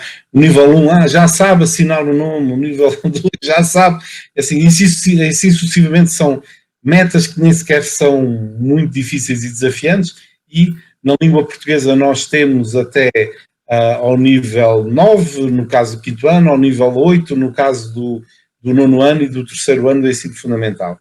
E quando nós começamos a analisar, nós vemos que no 5º ano, 3,69% dos alunos foram classificados no nível 0. Quase um quarto dos alunos são classificados no nível 0, 1 e 2. E nos últimos níveis, no nível 7, 8 e 9, temos apenas este ano, porque a linha de baixo é 2017, a linha de cima é 2019, nós temos 12,32% dos alunos. é muito pouco. E, consoante nós vamos avançando em termos de escolarização, nós vemos que os 12,32% do quinto ano se transformam no nono em 10,24% e no terceiro ano do ensino médio em 8,3%. E aqui é que está também um aspecto que é dramático. Mesmo não tendo conhecimento da prova, há algo que se sabe nestas provas, pelo menos em termos internacionais, em que os indicadores de desenvolvimento e de perspectiva futura saudável em termos de desenvolvimento, nos diz que deveríamos ter 20% dos alunos nos últimos níveis em termos de avaliação de conhecimentos, na língua portuguesa, nomeadamente. E nós não temos isso. O que significa que isto não é só dramático em termos da educação, é dramático em termos daquilo que se projeta como futuro em termos de desenvolvimento. Porque aquilo que nós vamos certamente ter eventualmente a infelicidade de não nos podermos desenvolver mais porque não temos pessoas qualificadas à altura para esse mesmo desenvolvimento. E aqui temos agora o mesmo quadro para a matemática. E a matemática ainda é mais dramática. Vejam ali os indicadores do terceiro ano do ensino médio. Cerca de 20% dos alunos ficam no nível 0. Quase 50% ficam no nível 0, 1 e 2. E menos de 2% são classificados no nível 8, 9 e 10. Se na língua portuguesa isto já vai ter impactos em termos de desenvolvimento futuro do país, na matemática, desculpem, esse impacto ainda nos deve, em termos potenciais, nos deve preocupar mais, porque a percentagem dos alunos do ensino médio que alcançam os níveis superiores em termos de conhecimento matemático são muito poucos. E é destes muito poucos que vão sair os engenheiros, em princípio os bons engenheiros, eventualmente os arquitetos, os bons arquitetos, os informáticos, os bons informáticos, e assim sucessivamente. E destas profissões, o país, por exemplo, tem uma necessidade gigantesca que não consegue preencher atualmente. E a tendência é para, no futuro, continuar a não conseguir preencher. E é natural que as portas tenham que ser abertas para se trazer do exterior pessoas altamente qualificadas para ocupar alguns postos de trabalho. E isso é algo que já é inevitável que aconteça, porque nós, de facto, não produzimos, a nível do sistema educativo, as pessoas que no futuro o país precisará para garantir os seus níveis de desenvolvimento. Regressando aqui, eu agora estou sem imagem, regressando. Okay, à imagem. Ora bem, o professor João deu indicações, enfim, muito subtis daquilo que de facto pode ser muito importante e relevante ter em consideração. Uma dessas indicações, e os estudos internacionais abundantemente falam disso, estabelecem uma relação entre o desempenho dos alunos e o número de anos de escolaridade das mães. Não é dos pais, é das mães. Não é o pai e a mãe em conjunto, é das mães, só das mães. E, de facto, esse é um fator que, se nós não tivermos em atenção hoje, vamos continuar a ter problemas daqui a 15 anos, 20 anos, 25 anos, porque há algo que nós já sabemos e que é muito preocupante. Nós não temos, eu não sei se nos microdados isso é possível termos acesso, mas nós não temos acesso, pelo menos eu não sei, não tenho acesso a essas estatísticas, nunca tive, em relação à escolarização das futuras mães brasileiras. Sei que elas entram mais na universidade do que os futuros pais. Sei que, em princípio, elas conseguem classificações mais elevadas no ensino médio e nas universidades que os futuros pais. Mas eu não sei qual é a diferença de percentagens, eu não sei em que áreas é que elas estão, de facto, a fazer os seus estudos, e esse é um dado em termos estatísticos que pode ser muito importante para tomar decisões que vão ter impacto daqui a 10 anos, 15 anos, 20 anos. O professor João apontou que, e de facto os dados assim o demonstram, isso já é conhecido também, que resultados nos anos iniciais, bons resultados nos anos iniciais, não implicam automaticamente bons resultados nos anos finais. Houve uma experiência muito interessante em Minas Gerais, em Lagoa Santa, usando metodologias que eu considero equivocadas e erradas em termos de alfabetização, que, apesar de equivocadas, porque foi um projeto que foi muito bem acompanhado, e isso tem impacto nos resultados, naturalmente, de facto houve um aumento significativo dos resultados do SAEB de Lagoa Santa nos anos iniciais, mas não nos anos finais, porque há que ter em consideração as diferentes fases em termos de intervenção para que os bons resultados surjam. E os bons resultados para surgirem ao nível da alfabetização, como o professor João indicou, podem-se ver a 4, 5, 6 anos. Eu acredito que até em menos, não é? Mas vêem-se muito rapidamente. Eventualmente a outros níveis não é tão rápido, mas não é impossível. Não é. Eu também não acredito naquele ditado do devagar se vai ao longe. Não, devagar não se vai ao longe, já está demonstrado. Eu acho que o professor João Oliveira falou disso e falou muito bem, porque nós estamos a ir devagar. Aliás, Minas Gerais está a andar para trás quase, no sentido em que está cada vez mais afastado em termos de evolução dos indicadores da média do país. Isso para mim é entristecedor, como mineiro adotado que sou, e pensar-se que devagar se vai ao longe é contraproducente naquilo que diz respeito à educação. Como vocês sabem, pelo sotaque, não é? Eu sou de origem portuguesa. Também sou brasileiro, mas sou de origem portuguesa.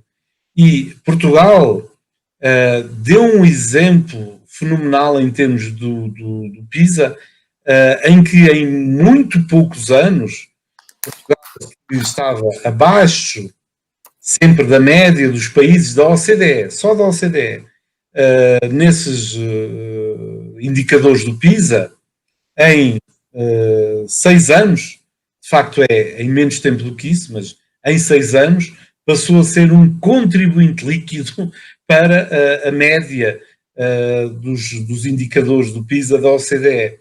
Isso é extraordinário, porque nos indica claramente, como o professor João sugeriu, indica que não é preciso ser devagar, é preciso tomar as medidas certas.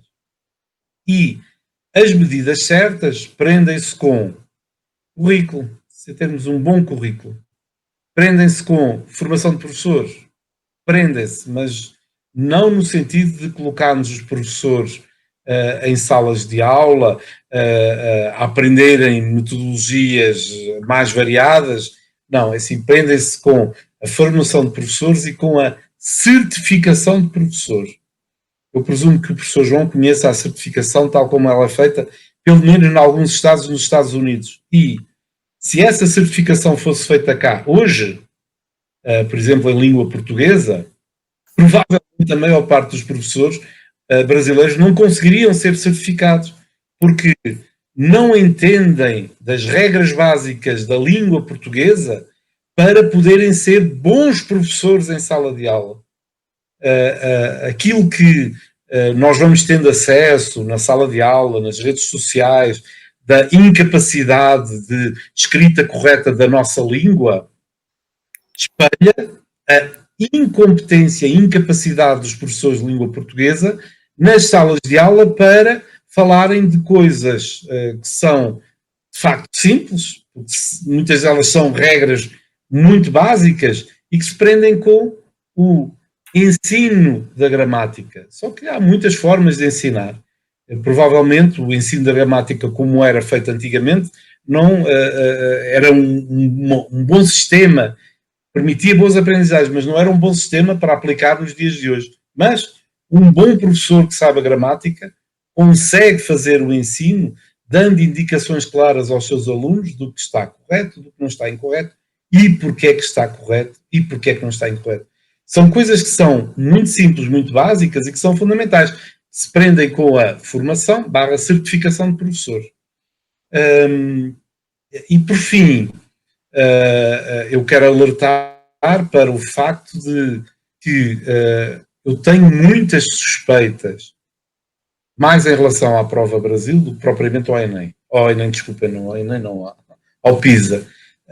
Porque o Enem tem impacto direto das pessoas. A Prova Brasil, ou o SAER, não tem impacto direto na vida dos alunos. E um amigo meu de Facebook, um jovem com 20 anos, alertou-me desse aspecto, que é, professor, assim, eu acredito tanto nessas provas como a coisa mais absurda que vocês consigam imaginar.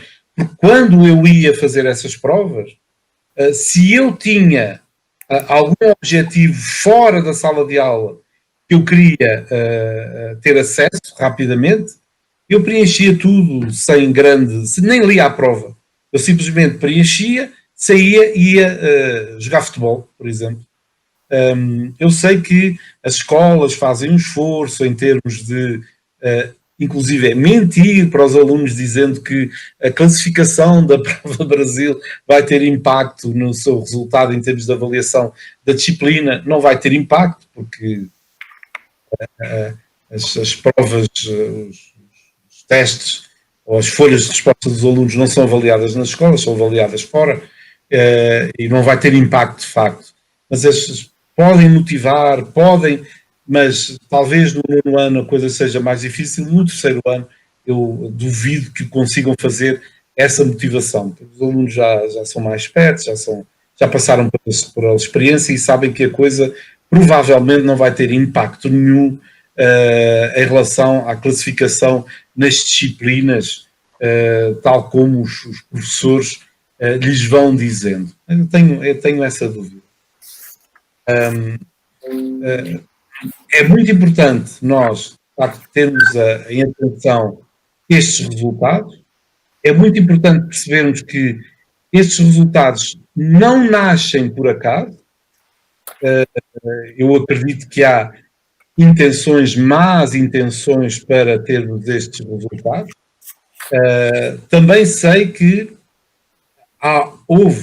vai havendo esforços muito interessantes por parte de escolas, de municípios, para fazer com que as coisas sejam diferentes. Mas também sei que, para se alterar este cenário, é preciso alterar-se nem tanto mentalidades, mas mais comportamentos. Sabe-se, o professor João já falou nisso nos seus livros, né? Sabe-se que no Brasil o que é típico nas grandes intervenções em educação abrangem-se 40 mil professores, 2 milhões de alunos, né? Isso é absolutamente absurdo e, inclusive, alguns autores estrangeiros que têm metodologias fabulosas que são muito mal sucedidas no Brasil, como, por exemplo, o Feinstein, em relação a alguns trabalhos que, inclusive, ele veio cá ver, em que noutros países, noutras realidades, são extremamente bem sucedidas, porque com 30 professores, 3 mil alunos, não é? Mas aqui quer-se fazer logo com 3 mil professores, 300 mil alunos, e resulta mal. Resulta mal porque a quantidade não vai trazer qualidade, e em educação nós sabemos que as intervenções devem ter um âmbito, uma abrangência adequada para a quantidade de pessoas, a nossa capacidade de trabalho, e, em geral, essa quantidade de pessoas e capacidade de trabalho é largamente excedida porque se querem alcançar números e estatísticas. E não é disso que, de facto, se fazem as boas intervenções em educação. São outras coisas. E essas outras coisas não aparecem nos jornais, na televisão, porque aparecem estes dados mal apresentados, não é? Melhorou-se imenso, não é? Sem se perceber exatamente, de facto, o que é que se melhorou, se melhorou, não é? Aquele dado da língua portuguesa do 5º ano, em que há uma melhoria em termos médios do país de 0,1 ponto, assim, é ilustrativo de como é que se pode fazer uma festa com uma melhoria inexistente. E a fala do professor João, nomeadamente em relação ao exemplo da cidade de São Paulo, é de fazer com que nós pensemos no que está a acontecer. E o que está a acontecer ao nível da educação básica neste país, e que vai acontecer ainda mais no futuro, é pensar-se que as tecnologias vão resolver os problemas de desaprendizagem e de desescolarização no Brasil. Não vão. As tecnologias não vão resolver isso. Há algumas tecnologias que nos auxiliam e podem auxiliar muitos professores e gestores. O professor João enviou-me uma sugestão há 3 ou 4 dias de um teste de fluência verbal, não é? Que é fundamental, de facto, para os professores fazerem avaliações com rigor do desenvolvimento em termos de fluência verbal dos seus alunos. Isso é uma boa tecnologia.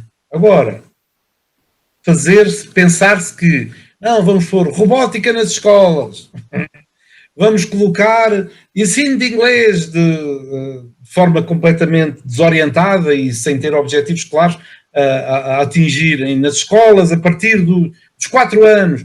Vamos ser, que eu pessoalmente sou adepto, não é? Desde que seja bem feito. Vamos, enfim, ensino de programação sem que de facto estejam muito bem esclarecidas sobre quais são os objetivos que se querem alcançar com o uso das tecnologias em sala de aula, elas não nos vão trazer bons resultados. Porque os bons resultados conseguem-se alcançar no chão da sala de aula, com suor. E não há... e não é preciso suar muito, como diz o professor João. Tempo integral, tempo parcial, só um turno. Só um turno é mais do que suficiente. Não é? Pelo que os próprios dados nos indicam.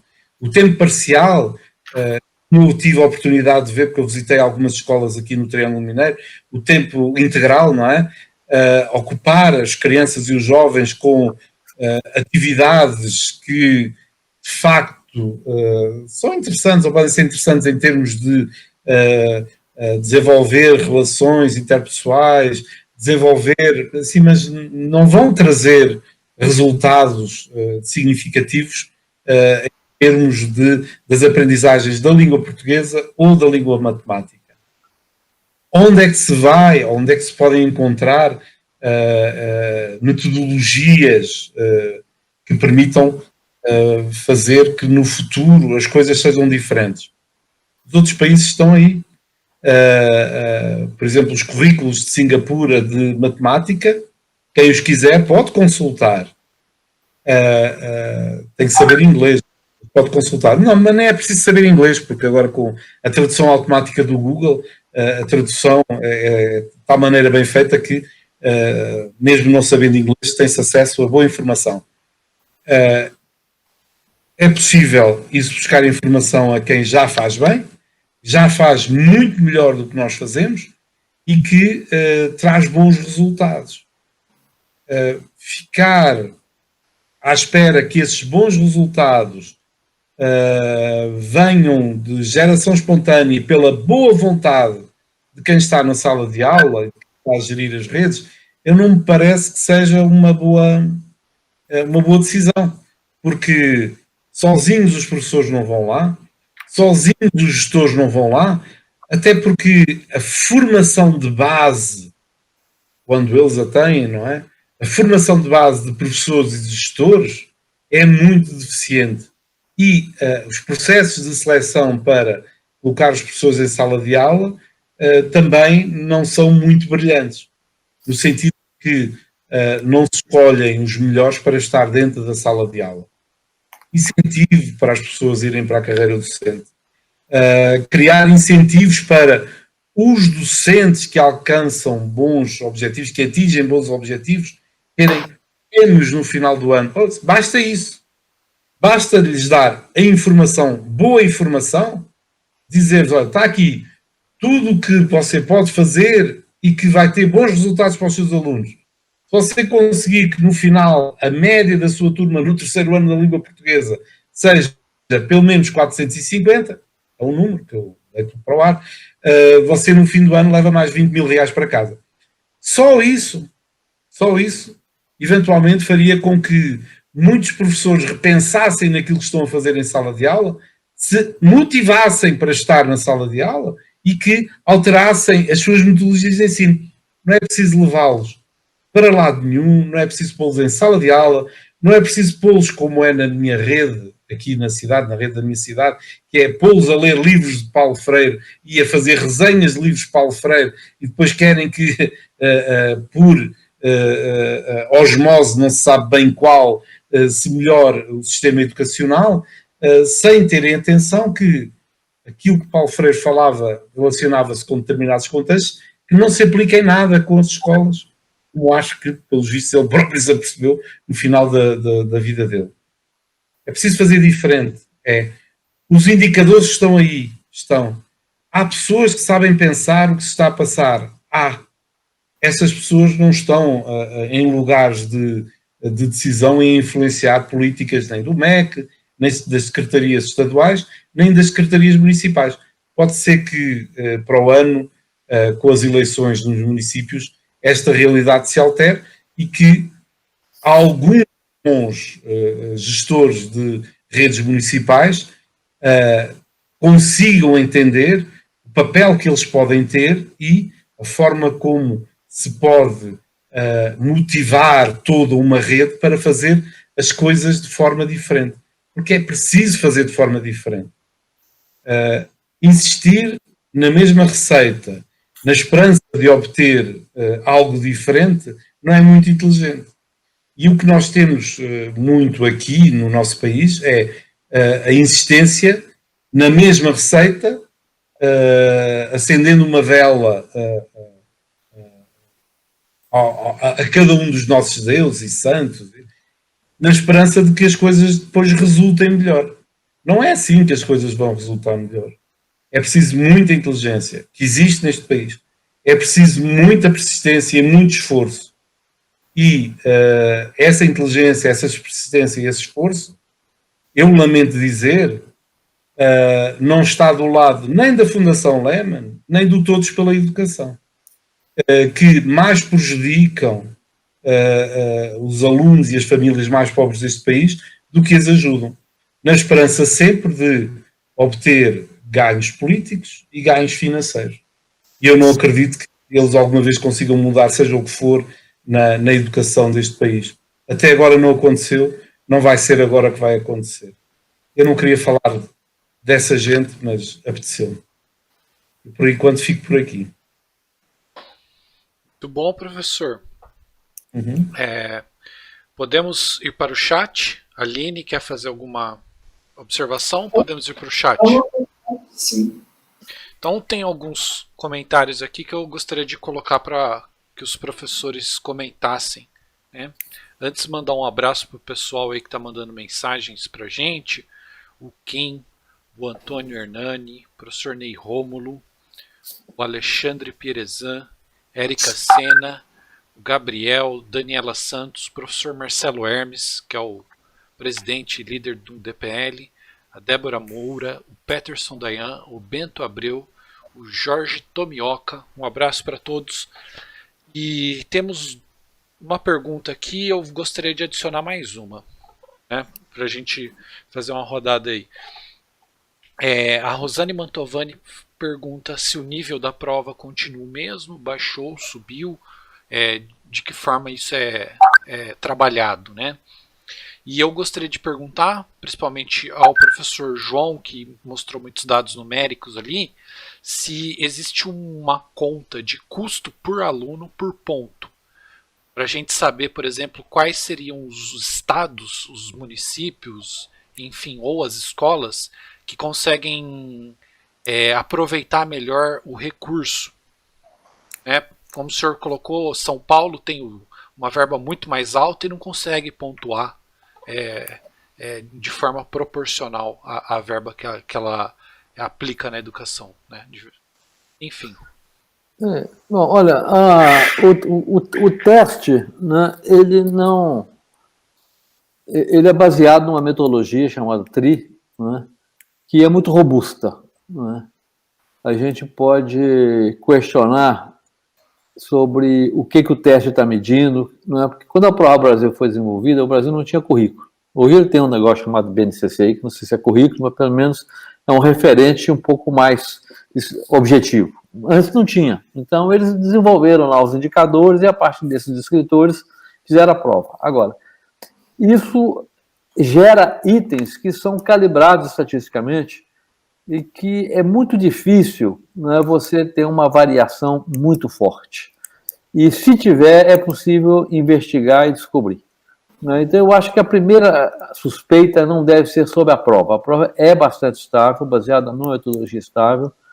Muita gente já mexeu nisso aí, quer dizer, gente diferente, de orientações diferentes, e nunca ninguém levantou questões sobre isso. E os resultados são bastante estáveis ao longo do prazo. Né? Então eu não vejo que haja razão para suspeitar da prova, né? E não vejo que haja manipulação intencional por parte de qualquer governo, em qualquer momento, porque, primeiro, há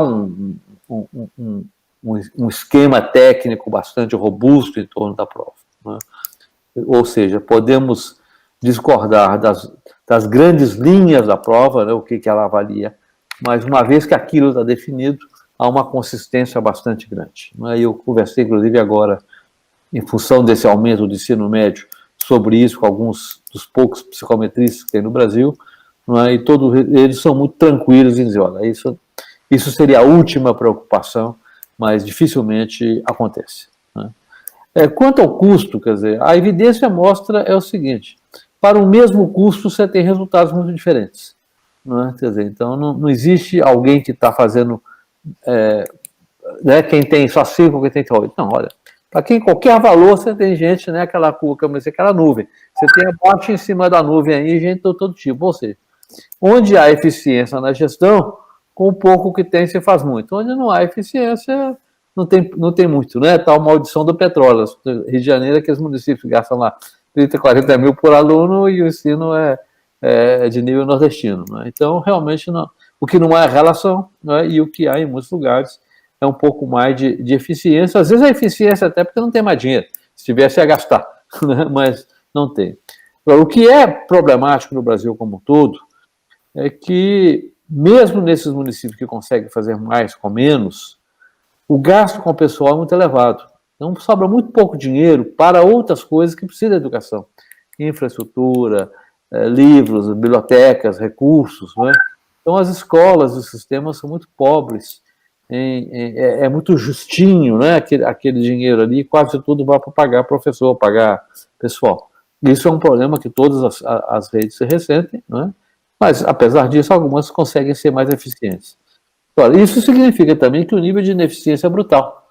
não é? Quer dizer, agora que se aprovou esse Fundeb, vai aumentar a ineficiência, porque não tem nenhum estímulo para ser mais eficiente, né? O professor Pedro vai falar, dá um estímulo para o professor que só vai ser mais eficiente. Esse tipo de coisa, quer dizer, o sistema ele não é montado para ser eficiente, ele é montado para ser um sistema burocrático, que tem que gastar tanto nisso, tanto para aquilo, né? E vai quase tudo em pessoal. Então, o que tem é isso, né? Há municípios que fazem muito com pouco, há municípios que fazem pouco com muito. Sr. Pedro, gostaria de contribuir nessa discussão? Não, assim, eu de psicometria percebo um pouquinho, de TRI não percebo nada. De facto, muito pouco. Só que eu tenho muito pouca capacidade de aceitar a TRI. Passei a ter pouca capacidade de aceitar a TRI a partir do momento em que alguém envolvido com vestibulares, existiam constantemente nas universidades federais antes do Enem, e de repente ele me diz assim, não, é com esta de resposta ao item, nenhum aluno tem menos de 300 pontos. E eu percebo, no sentido em que consegue detectar fraudes, consegue detectar chutes, em alguns aspectos, eu não acredito que consiga detectar, consegue detectar chutes, mas quando um nível de conhecimento de facto deveria ser de 0 a 1000, passa a ser de 300 a 1000, eu tenho dificuldade em aceitar os resultados que são obtidos usando essa metodologia. E eu, aqui não sei se foi há 2 anos, há 1 ano e meio, estive a conversar com os meus alunos de licença, de graduação, que é uma licenciatura, uma licenciatura de Educação do Campo, e 2 ou 3 deles, ou 4, tinham feito, de facto, o Enem, e tinham tido resultados abaixo de 400. Eles vêm do campo, são gente do campo, provavelmente tiveram uma educação uma escolarização extremamente deficiente, e isso também se notou nas classificações deles. E eles têm noção que não sabem. Eu acho que eles tinham noção muito melhor do que eu do seu desconhecimento, porque para obter 400 era suposto saber-se qualquer coisa. E eu julgo que eles sabiam que não sabiam. E eu aí tenho algumas dúvidas, mas como eu não sou especialista em TRI, psicometria eu percebo de outras coisas, TRI de facto eu não entendo, mas tenho dificuldade em aceitar. De resto, se o professor João falou com os especialistas que lhe disseram que as provas não é por aí que a coisa vai fazer diferença, o nível da prova não baixou, não é isso que está em causa, eu acredito, não é? Eu tenho que acreditar nos especialistas, não é? Porque eu não posso ser especialista em tudo.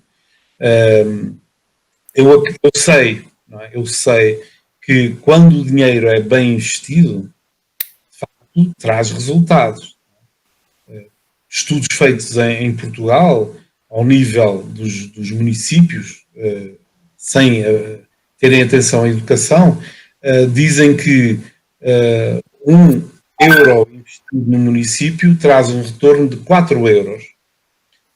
E eu suspeito que não haja esse retorno naquilo que diz respeito ao investimento de R$1 na educação nos municípios, nos estados. R$1 na educação não traz esse benefício de R$4 para a comunidade, para a família ou para o próprio aluno. Porque municípios que investem menos podem ter bons resultados, podem ter maus resultados, os que têm mais, que investem mais, também podem ter bons resultados, podem ter maus resultados, portanto não é isso que deve estar em causa, mas seria interessante, de facto, nós percebermos quanto é que custa cada ponto, cada ponto no SAEB, quanto é que custou cada ponto em Pernambuco, cada ponto em São Paulo, e, eventualmente, isso é um indicador que nos irá fazer rir no futuro, porque provavelmente nós vamos ter uma grande disparidade e vamos ter, eventualmente, talvez, em alguns casos, a indicação clara que o rei está nu. Não é? O rei está nu, porque não é o investimento em quantidade que traz a qualidade, são outras coisas. E são outras coisas que não são tomadas em consideração. Eu lembro-me, há 1 ano e meio, 2 anos atrás, por causa de uma formação em alfabetização, a conversar com diversas pessoas, elas foram confidenciando o que é que tinha sido a formação delas. E a formação de uma delas em alfabetização tinha sido 2 aulas numa disciplina semestral. Noutra, tinha tido 2 disciplinas de alfabetização, que já é assim uma coisa estrondosa, não é? Provavelmente aprendendo metodologias equivocadas e erradas, mas tinha tido 7, 8, 9 disciplinas de PPP, de Projeto Político-Pedagógico. Porque aquilo que é valorizado em termos de formação dos professores não se prende necessariamente com aquilo que deverá acontecer em termos de sala de aula, em processos de ensino, se refletirão nas aprendizagens dos alunos, mas outras coisas. Eu lembro-me de uma amiga nossa, do DPL, do Núcleo de Educação, que nos falou do desejo dela enquanto estudante, não é? O desejo dela de, no próximo semestre que eu vou ter as disciplinas em que eu vou aprender a ensinar, não é? E o próximo semestre nunca chegou. Ela terminou o curso, se não me engano, de língua portuguesa ou qualquer coisa assim, e ela ia para a sala de aula e ninguém lhe ensinou como ela poderia gerar boas situações de ensino para maximizar as aprendizagens dos alunos. Eu sei que isto é só um caso, mas eu penso que isto se multiplica pelo país todo, em que são muito poucos os professores que estão a fazer formação de futuros professores que têm em consideração aquilo que deveria ser o básico em termos de aprendizagem da profissão, que é como é que você pode estar em sala para ser um bom professor. Não um bom professor, mas pelo menos mais ou menos, não é? Nem isso, nem o mais ou menos eles conseguem, porque eles não têm isso em sala de aula. Mas é mesmo muito estranha. É, de facto, a forma sebastiânica como a educação é gerida ou é considerada em termos aqui do nosso país. Porque fica à espera sempre que do nevoeiro de Brasília saia uma solução. E eu estou habituado pela análise de outras realidades em que eu vejo os municípios, os estados, a quererem ter independência na sua educação, a quererem ser eles a tomarem as decisões em relação aos seus sistemas educativos.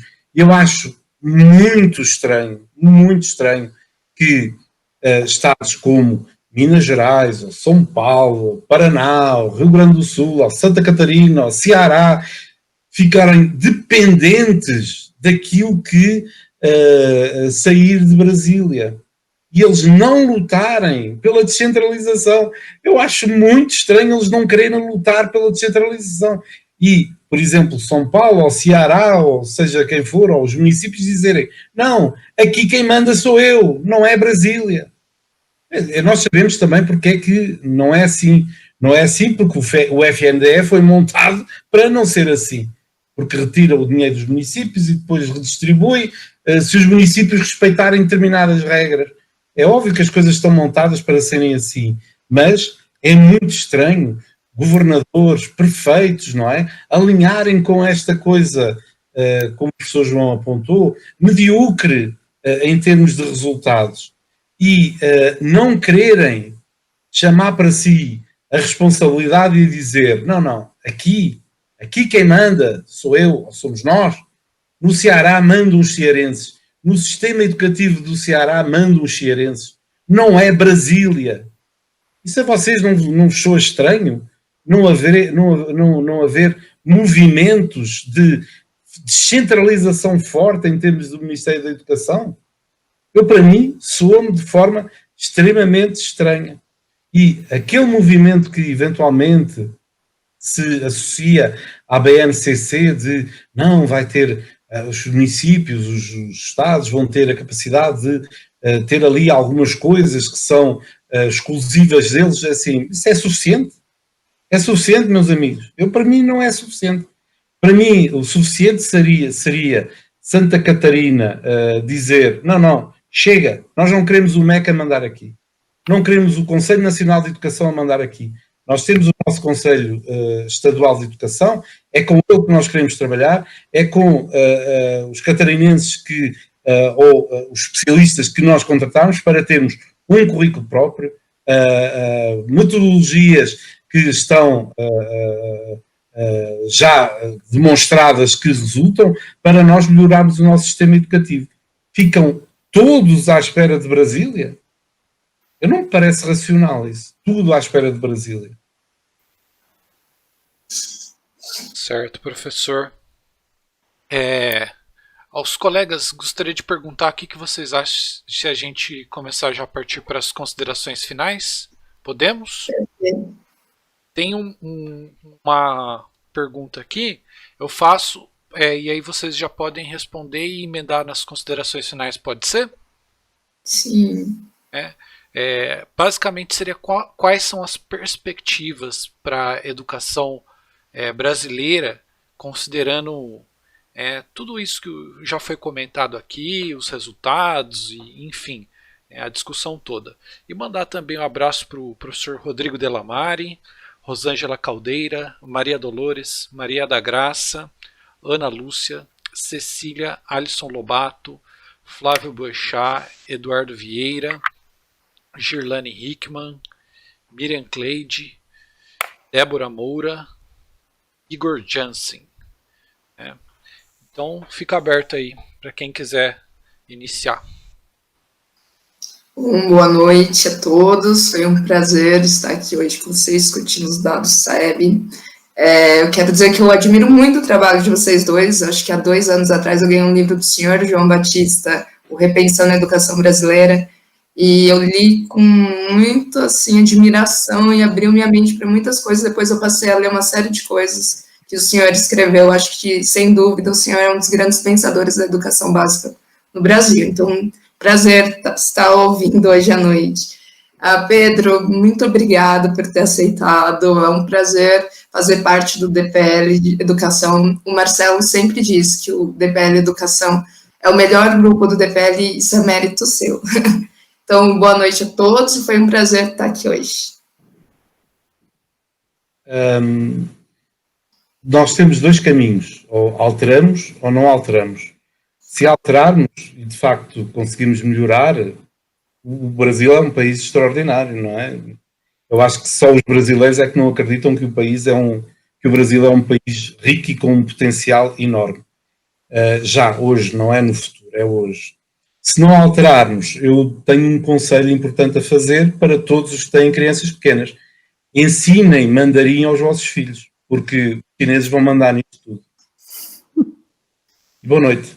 Obrigado pelo convite e pela oportunidade de me deixarem falar essas coisas às vezes inusitadas que eu falo.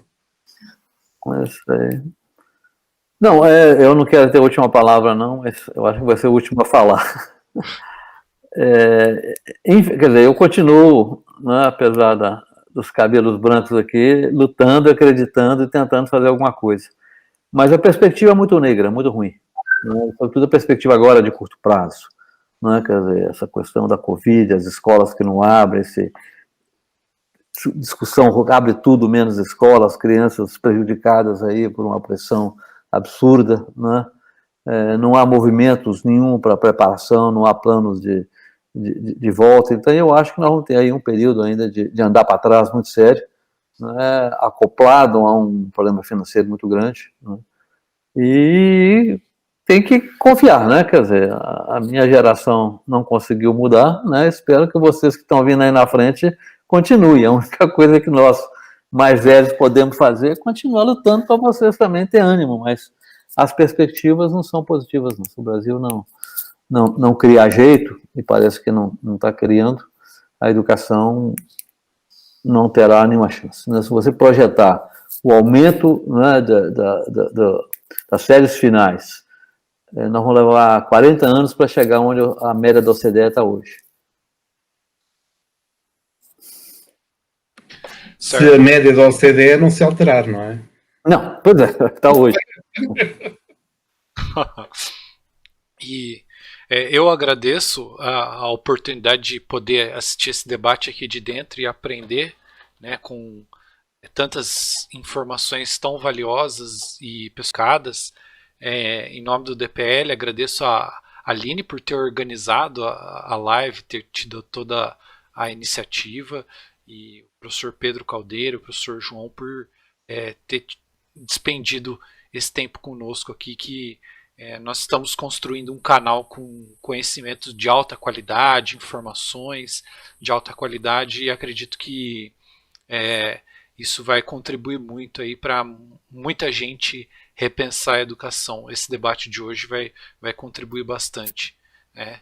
E encerra então a live de hoje, agradecendo a todos os colegas. Quem não se inscreveu ainda no canal, se inscreva. Quem não se associou ao DPL, considere se associar. O site está aqui na descrição do vídeo. E um grande abraço a todos. Até a próxima.